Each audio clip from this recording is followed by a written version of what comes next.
continuar con nosotros. Estamos en nuestra entrevista central del día de hoy. Nos acompañan Jacqueline Mora, economista, y Jorge Esteban, gerente de comunicaciones de Barrigold. Gracias a ambos por estar aquí temprano. Gracias a ustedes por la invitación. Vamos a comenzar de inmediato. Luego de la renegociación del contrato con la Barrick, ¿qué ha pasado con la empresa? A ver, nosotros antes de la renegociación habíamos estado en el proceso de la puesta en marcha y arranque de operaciones. Ese proyecto precisamente culmina en estos días, pero lo más interesante es que pusimos en marcha lo que por 4 años fue una promesa, fue un proyecto que estaba en proceso de desarrollo. Y a raíz de enero del 2013, cuando arrancamos con operaciones comerciales, fue precisamente donde toda esa planificación, todo ese esfuerzo de años de trabajo y de ingeniería empiezan a tomar forma y empiezan a verse ya los resultados. Lo que ha pasado en el último año precisamente es que hemos venido incrementando la producción, hemos venido alcanzando nuevos hitos en ese sentido, y hoy, gracias al cielo, tenemos la dicha de poder presentar resultados de ese primer año. En comunicación precisamente han tenido muchos retos. La Barrick fue el centro de debates muy duros durante mucho tiempo. Si pudiéramos hablar, y todos reconocemos que la minería es la que ha balanceado la economía y los datos económicos en los últimos años sobre todo, ¿cuáles ustedes pueden decir que han sido los principales logros, a pesar de todo este gran debate en torno a la empresa, que pueden mostrar hoy a la sociedad dominicana? Yo quisiera apoyarme en ese señalamiento que tú haces, que es muy puntual y muy cierto. Ha habido muchos retos, ha habido mucha desinformación, sobre todo porque es una industria relativamente nueva en el país. Es muy difícil poder mostrar, es muy difícil poder dimensionar lo que hace una empresa como la nuestra si uno no visita, si uno no la conoce, si uno no se interesa en conocerla. Precisamente por eso, Y hay muchos puntos que pueden generar controversia. Claro que sí. Toda empresa de esta envergadura, todo emprendimiento siempre va a tener ángulos y matices. Es todo un tema de entenderlos, poder dimensionarlos y relacionarse con ellos. Yo no puedo pararme de fuera y decir, mira, está bien o está mal. Si yo no participo, si yo no me involucro, no hay forma de hacerlo. Y precisamente ahí entra el tema de por qué estamos acá hoy. El hecho de que hayamos dado un paso adicional para tratar de promover ese entendimiento es lo que nos llevó a hacer precisamente el comisionamiento de este estudio económico. Es precisamente tratar de presentar en términos llanos, como Jacqueline muy bien lo sabe hacer, realmente cuáles son los impactos, cuál ha sido la trascendencia de este programa en el último año. ¿Quieres aportar algo precisamente en el aspecto económico, Jacqueline? Bueno, sí, mira, nosotros tuvimos la oportunidad de trabajar en los últimos meses utilizando información de muchas fuentes de información para medir un poco el impacto no solamente de la entrada en operación en el año 2013 de la Barrigold, sino también desde el inicio de su inversión en República Dominicana, finales del 2009, poquito antes por el proceso de exploración que estaba haciendo la empresa. Y realmente cuando tú ves, hay muchos aspectos que son interesantes desde el punto de vista de esta inversión en la República Dominicana. En primer lugar, la inversión llega a República Dominicana en el año 2009. En el año 2009 todos los países de América Latina, casi todo el mundo, nosotros presentamos tasas de crecimiento negativas a nivel internacional. En ese contexto llega la entrada de divisas de esta empresa, que viene a mitigar la salida de divisas. De hecho, de toda la inversión extranjera de los últimos años, esta inversión ha representado el 43% de cada peso de inversión extranjera que entró en el periodo 2009-2012. O sea, de una sola empresa trajo el 43% de eso. Hay un aspecto que no podemos obviar y que ha sido centro de debate con relación a la Barrick, que es el tema medioambiental. Claro, sí. Existe mucha preocupación sobre el tema de la minería y sobre todo en los últimos años de cómo ha impactado de manera negativa al medio ambiente. ¿Qué pueden decir sobre ese aspecto? ¿Cómo se está trabajando a la par para tratar de que el impacto medioambiental sea mínimo? Porque definitivamente estos debates van a continuar. Déjame decirte, uno de los puntos donde nos sentimos más cómodos precisamente es el tema ambiental. Y cómodo no por el hecho de que no sea un reto significativo y que no haya un compromiso relevante, sino por el hecho de que estamos preparados y estamos enfocados desde el día 1 en remediar y poder mitigar los impactos de una operación anterior. Si tienen oportunidad, y por favor les invito que vayan y que nos vean y conozcan lo que hacemos en situ, van a ver cómo la operación ha logrado revertir lo que fueron años de abandono, años de pasivos ambientales, a una situación donde los efluentes del proyecto cumplen con normas ambientales, donde hay zonas que estaban yermas, hoy están revegetadas. Pero vuelvo y digo, hay muchos otros impactos relacionados también con ambiente. Proyectos como por ejemplo Enda Caribe, donde nosotros estamos involucrados directamente, y es parte de ese rebalse económico que caracterizó Jacqueline en su estudio. Es precisamente parte de las cosas que hemos hecho para tratar de tornar la página y poder hablar precisamente de un ambiente reclamado, de un ambiente mejorado sustancialmente de lo que encontramos cuando llegamos allí. Las denuncias medioambientales en torno a los manejos incluyen también el impacto sobre la salud de la comunidad, y también se ha hablado mucho del impacto económico que era esperado que fuera mayor en el entorno. Hay quejas de que no se ha traducido necesariamente esos números macroeconómicos que todo el mundo reconoce, que son muy positivos, en desarrollo comunitario. Muchas denuncias continuamente de la comunidad. Ustedes han respondido a esto anteriormente, pero nos gustaría que nos puedan hablar un poco del impacto sobre el entorno, sobre las personas que viven alrededor de la mina, cómo lo están viviendo. Yo quisiera solo hacer la introducción, porque ya que tiene esa información contundente que puede aclarar ese punto. Yo creo es importante entender que ninguna compañía, por grande que sea, puede solucionar todos los problemas de la nación. Ni de una zona específica, ni de una demarcación puntual. Ni creo que nadie lo pretenda. Entonces yo creo que partiendo de ese escenario y entendiendo de que hay un límite donde la sociedad civil, el gobierno local, el gobierno central y la empresa privada tienen que colaborar para formalizar una economía, para desarrollar un entorno. Las cifras quizás, ya que tú puedas mencionar algunos de esos elementos que caracterizan. ¿Sabes el impacto económico sobre el entorno, sobre la propia comunidad en torno a la mina? Sí, yo creo que es un poquito más que el impacto económico. Mira, por ejemplo, según informaciones de la ONU, a inicio del año 2009, en Sánchez Ramírez, por ejemplo, habían 93 empresas. Ya 3 años después habían 331 empresas solamente en 3 años en ese mismo. Ahí se instalaron todo tipo de bancos, cajeros, la cantidad de depósitos, de préstamos de la zona se incrementó significativamente, lo que claramente es un impacto positivo. Barrick tiene alrededor de 2.100 empleados. Y bueno, ese era uno de los temas que se debatió mucho desde el principio, que tal vez la generación de empleos directos de la minera no era tan grande como para compensar lo que se entendía que podía ser el daño al entorno. Sí, de hecho la minería en términos generales, porque es muy intensa en capital, no genera directamente muchos empleos.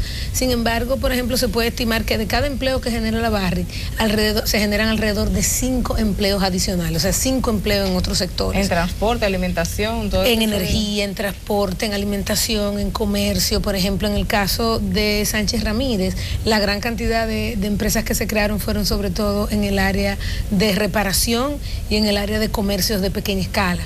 ¿Se sabe cuántos empleos entonces indirectos hay como consecuencia de Mira, no solamente la medición que hicimos fue de empleos indirectos, no solamente en Sánchez Ramírez, sino también inclusive en la ciudad de Santo Domingo, y se estima que se generaron alrededor de unos 10, 11.000 empleos indirectos por esta inversión de la Barrick en los últimos 6 años. En un momento hubo mucho debate con relación a la declaración del cargamento de la Barrick. Que no se estaba declarando exactamente lo que se exportaba. ¿Qué puede decir sobre ese aspecto? Mira, yo creo que ese es un tema que pudiera darnos espacio para hablar 2 o 3 programas completos. Qué bueno, porque mucha gente no lo entiende y es muy bueno entenderlo. Y con mucho gusto podríamos venir. Yo creo que quizás la forma más fácil de explicar eso es visitando la página de un medio digital, donde Fausto Rosario hizo un análisis, inclusive documentó en un video la forma en la que se estaba, por qué se arrojaban esas discrepancias. Pero insisto, yo creo que más interesante que ver cómo las cosas que sucedieron nos pusieron en un punto determinado, lo más relevante en este momento es precisamente entender que hay una capacidad de generación de riqueza tanto para el país como para la empresa, para las comunidades, y que esa capacidad necesitamos enfocarla en promover desarrollo dentro de la comunidad y dentro del entorno económico. Y vamos a hablar un poco de esas cifras al regresar de la pausa. ¿Qué es lo que está saliendo de esta operación y qué le está quedando a República Dominicana? No se vayan, que seguimos hablando con Barrick Pueblo Viejo dentro de unos segundos.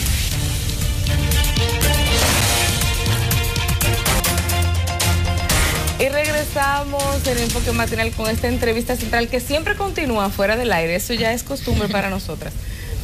Parte de la motivación de esta entrevista es presentar el estudio de impacto económico y social que ha realizado la Barrick para sus operaciones en República Dominicana.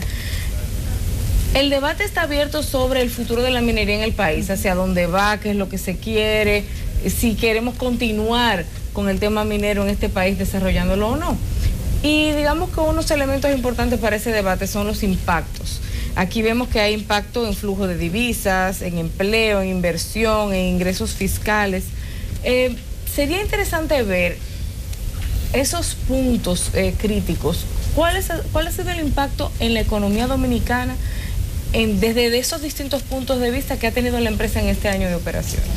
Mira, cuando estuvimos presentando el estudio, un elemento básico, y tú lo acabas de decir perfectamente, es que si bien el estudio está enfocado en el impacto que ha tenido Barrick Pueblo Viejo en la economía dominicana, en el entorno, en la estabilidad macroeconómica, se puede, digamos, proyectar a que eso es un impacto de las operaciones mineras en términos generales que se hacen con un nivel de criterio sostenible ambientalmente en el tiempo. Si nosotros nos vamos atrás en la historia dominicana, si ustedes cierran los ojos y recuerdan y han ido al sur, por ejemplo, ustedes van a Pedernales y ven que Pedernales en algún momento pues tuvo una bonanza económica. Ustedes ven la infraestructura turística que hay en Pedernales, ¿verdad? Ven, por ejemplo, en Barahona, que inclusive hay hasta un aeropuerto en Barahona y hay toda una estructura. Y toda esa estructura viene de aquella época cuando la explotación de bauxita, cuando las explotaciones de la mina de sal y yeso, de aquellas inversiones extranjeras que se hicieron en su momento, pues hicieron de la zona una zona muy próspera. Claramente luego vino por muchos años, no para República Dominicana, porque yo creo que no es bueno vernos a nosotros como si somos una isla, pero realmente no lo somos a nivel económico. Nosotros vemos que muchos años pasaron y a nivel mundial comenzaron a surgir todo lo que eran los mercados financieros, los boom económicos y todo lo que los precios de los metales se comenzaron a quedar relativamente estables, lo cual desincentivó de alguna manera u otra lo que eran las inversiones en el sector minero, no solamente en República Dominicana, sino también en otros países. En ese contexto, pues se desarrollan otras partes de la economía y tras la crisis financiera de mediados de los años 2000, los inversionistas vuelven a mirar en los metales, en el oro, un depósito de valor. Y en ese contexto es interesante porque tú ves cómo todas las economías y toda la economía a nivel internacional venía cayendo. Sin embargo, América Latina y República Dominicana no mostraban esa desaceleración económica. Y era algo que se hablaba. Decían, bueno, ¿será América Latina la nueva salvación? Sí. Y cuando vimos lo que pasaba, era que si bien se estaban yendo otras inversiones extranjeras de América Latina, como la inversión en turismo, estaba comenzando a llegar desde hace unos años un incremento en la inversión en exploración y explotación minera por la riqueza minera de la zona.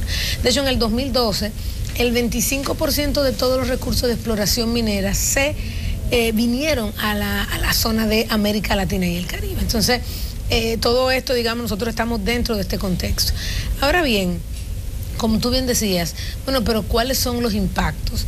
Y hace ratito tú decías, mira, se esperaba un súper impacto de la llegada de Barrick Gold Pueblo Viejo. Mira, lo que regularmente sucede en países como los nuestros, donde recibe esta gran inversión, es que pasa un efecto que se conoce como la enfermedad holandesa. ¿Y qué es la enfermedad holandesa? Que este gran flujo de divisas hace que se aprecie el tipo de cambio, que se aprecie la moneda local, cosa que nosotros no vimos en el caso dominicano.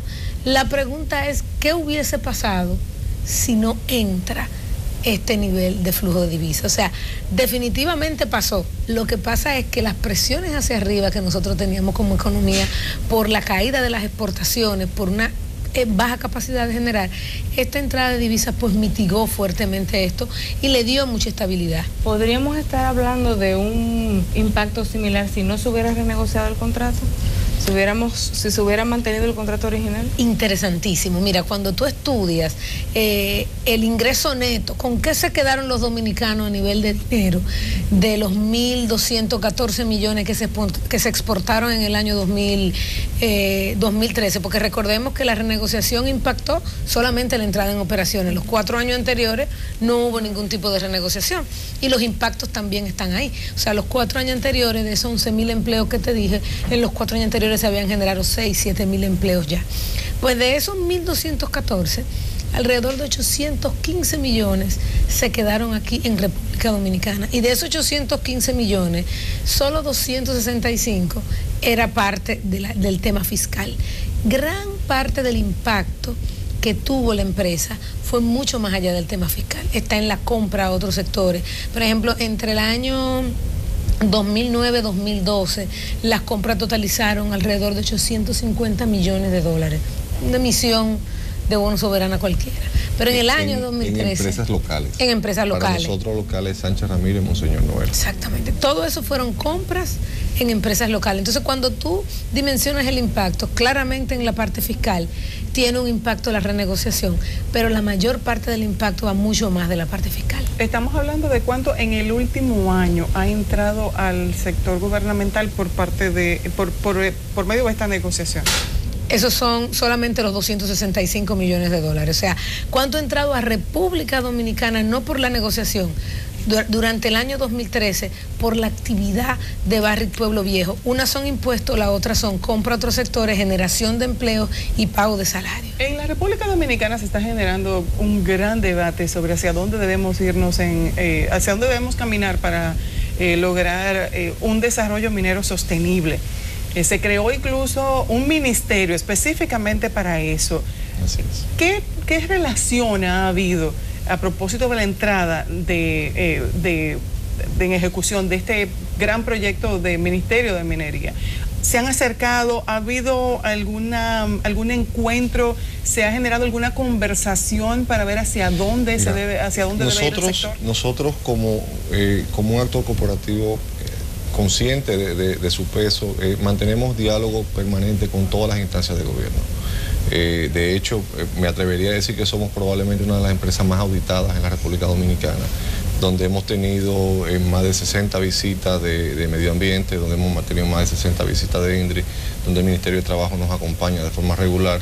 Entonces, siempre mantenemos un diálogo con todas las instancias. En el caso del ministerio recién formado, pues definitivamente poner en marcha este nuevo ministerio y sin duda estamos precisamente tratando de establecer esos puentes de información, tanto para que nos conozcan y vean nuestras sensibilidades, nuestras preocupaciones, nuestros retos. De la misma forma también entender de cara a esa situación nacional, de cara a esa inquietud de la sociedad, cómo podemos coadyuvar un desarrollo y un avance. Y sin embargo, a pesar de este contacto permanente, persisten las demandas por desalojos, las demandas por temas de salud, continuamente vemos denuncias en contra de la institución. ¿A qué ustedes atribuyen esto y cómo lo están manejando? Porque vemos que hay pendientes incluso en los tribunales en muchos casos.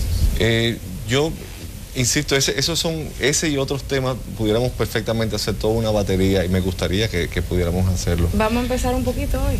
Ningún problema. Te puedo decir, mira, yo creo que de alguna forma la experiencia en República Dominicana de las reubicaciones es una experiencia agridulce.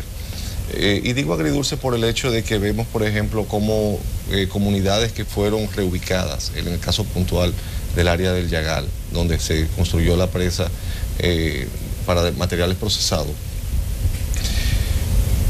El Estado hizo un reconocimiento de la zona, eso fue plasmado en el estudio SISMIN 1 y SISMIN 2, donde inclusive se hicieron georreferenciación de las familias existentes.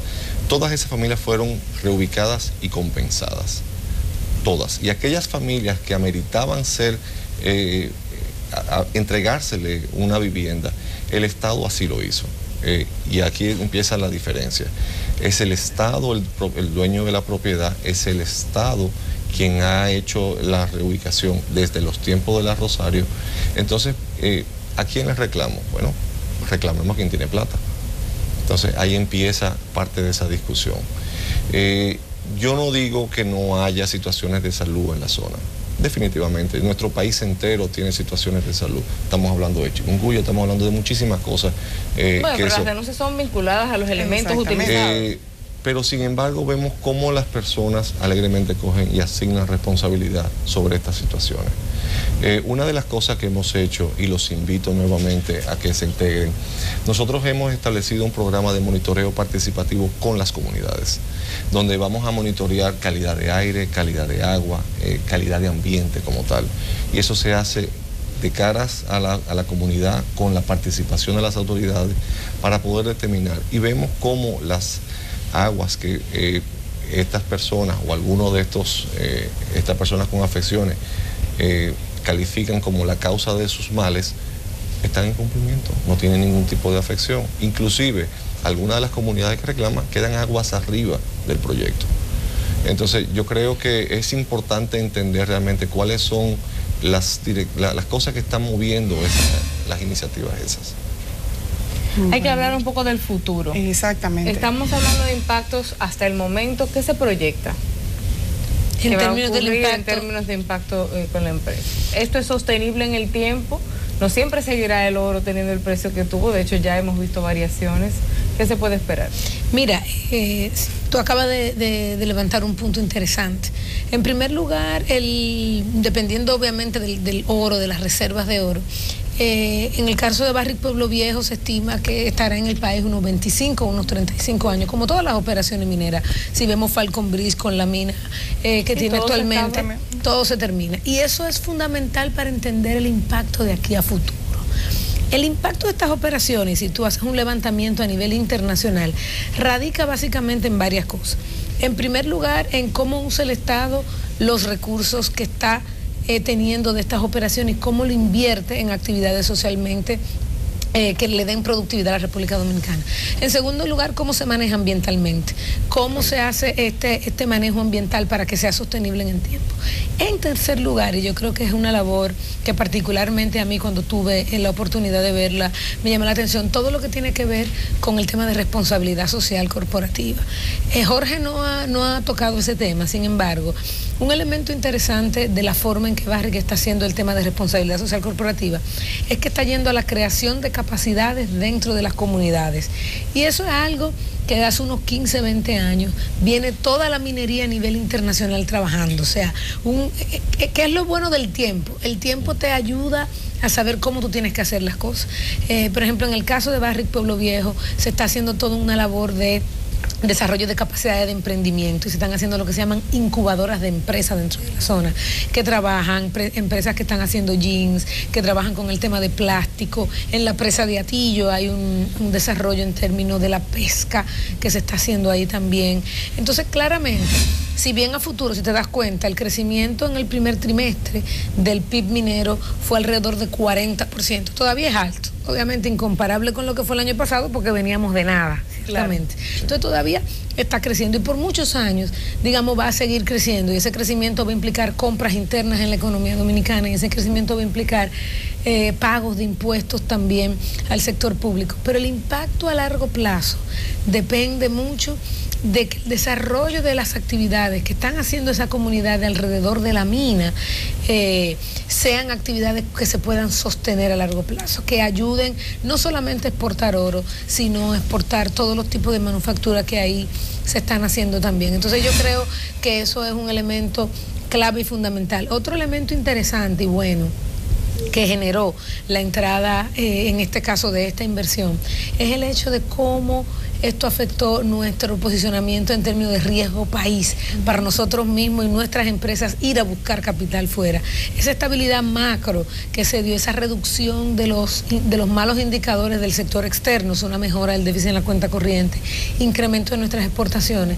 Claramente las empresas calificadoras lo ven como positivo, nos mejoran esa calificación y el Estado Dominicano cuando sale como acaba de salir a vender bonos 30 años, lo puede colocar al 7.5. Debemos terminar la entrevista, pero teniendo como preámbulo una modificación del contrato, ¿entiendan ustedes que hay seguridad jurídica en la República Dominicana que promueva la inversión extranjera?